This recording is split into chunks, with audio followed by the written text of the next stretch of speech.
Hello everybody and welcome to this urgent Jester special this lunchtime. There's a report in the Telegraph, I put the link in the Dubris.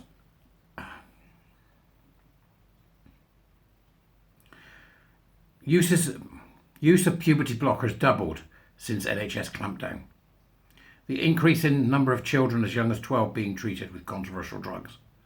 This is from Michael Searles, the health correspondent, on the 26th of November 2023. The number of children being put on puberty blockers has doubled since the NHS pledged to clamp down on the treatment, the Telegraph can disclose. At least 100 children, I want to know the breakdown male and female. Some as young as 12 have been put on the drugs to prevent puberty. Since 2022, when health officials said the practice would be stopped outside of clinical trials after a damning review of children's gender services. One expert warned that children are being sent on an irreversible path. It is an irreversible path. Sajid Javid MP, the former health secretary, said the rise risks more vulnerable children being harmed and warned the NHS to be extremely cautious. Stop warning them! Do something! Not him, but somebody, right? Dr. Hilary Cass, former president of the Royal College of Paediatrics and Child Health, had warned that drugs may permanently disrupt the brain maturation of adolescents.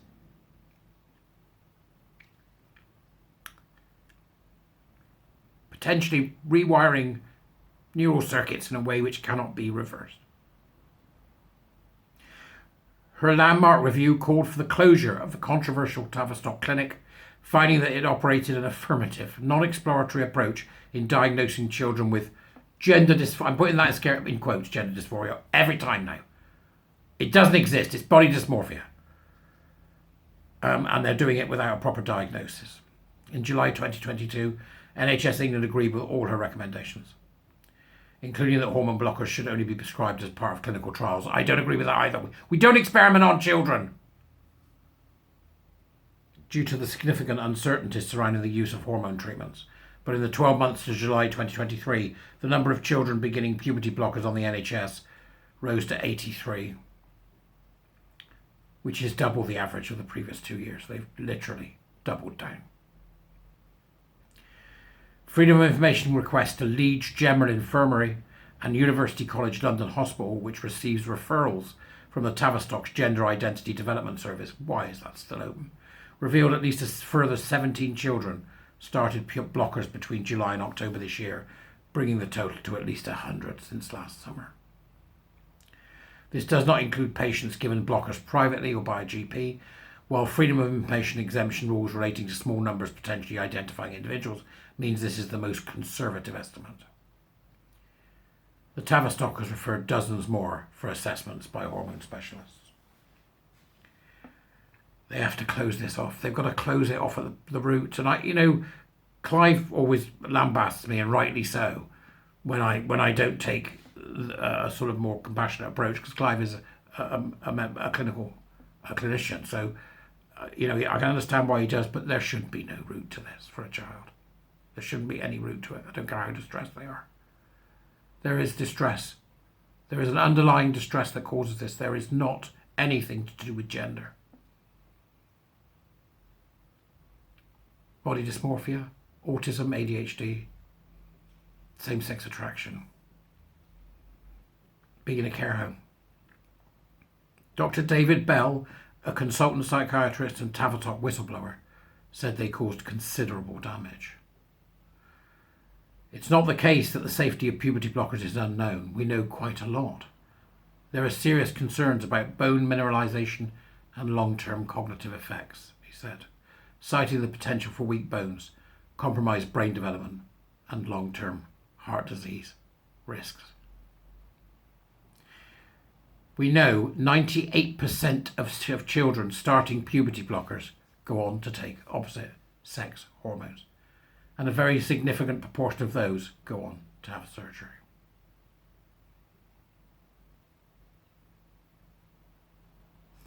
This is what Doctor Who pushed.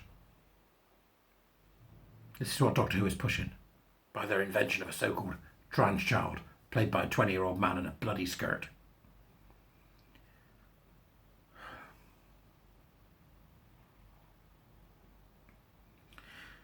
They have started on a pathway which is highly likely to be irreversible. Once you start them on that path, it creates a self-fulfilling prophecy.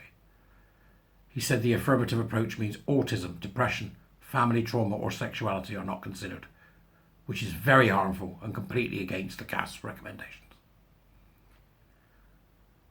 Mr. Javid, who gave the CAS review extra-legal powers when he was Health Secretary and was committed to an urgent review of puberty blockers until his resignation, said he had been determined to protect vulnerable children from an overly affirmative approach. The affirmative approach is the damage, Sajid. This increased risks more vulnerable children being harmed, he said, given the impact is permanent and life-changing. The NHS should be extremely cautious, as recommended by the CAS review. Campaigners have criticised the NHS for putting vulnerable children at risk. Stephanie Davis-Arai, director of Transgender Trend, an organisation calling for evidence-based healthcare, said how many more children will be given blockers before they stop. I don't understand how the NHS can sit back and let this continue when they know the harms that were described in Dr. Cass's interim report. It comes as the government plans to launch guidance for schools on gender identity within weeks. The guidance has been beset by delays and was one of 4 key policies that former Home Secretary Suella Braverman said Prime Minister Rishi Sunak had manifestly and repeatedly failed to deliver on.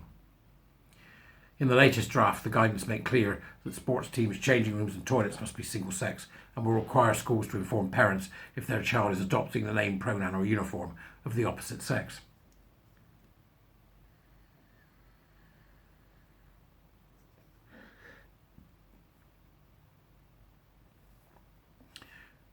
Subheading Clinical Trials Only. Under NHS plans, children will only be put on hormone blockers as part of a clinical trial yet to be set up, but it will only apply to those not already on the drugs. We don't experiment on kids, we've lost our way. We don't experiment on children, what the hell are you doing? In consultation documents, the NHS estimated that 378 children were on blockers as of July 22 before this latest data was revealed. A memo seen by the Telegraph from one of the new providers said it was some way out from agreeing how we will conduct research. We're not going to! Officials ordered the closure of Tavistock's gender identity service last July, saying it would be replaced by regional hubs, but this was pushed back to autumn, and then again recently until spring 2024. And those hubs, by the way, have been taken over by the Nutters. Around 8,000 people are waiting for a first appointment and will be transferred to a new provider, with London's Great Ormond Street Hospital and Liverpool's Old Age Children's Hospital, the first 2 to be confirmed. As many as 2,000 teens, aged 16 and 17, have been told they will be sent straight to an adult clinic, as delays and backlogs mean they won't be seen by a children's service before they turn 18. As the NHS spokesman said, in line with recommendations from the independent CAS review, the NHS launched a consultation on proposals to stop the routine use of puberty-suppressing hormones because of a lack of evidence for their use, and is now analysing the thousands of responses. That is a disgraceful response. You do not need a consultation to tell you that you do not experiment on children and you do not take them down a pathway of a belief system that will medicate them, sterilise them and mutilate them in quick order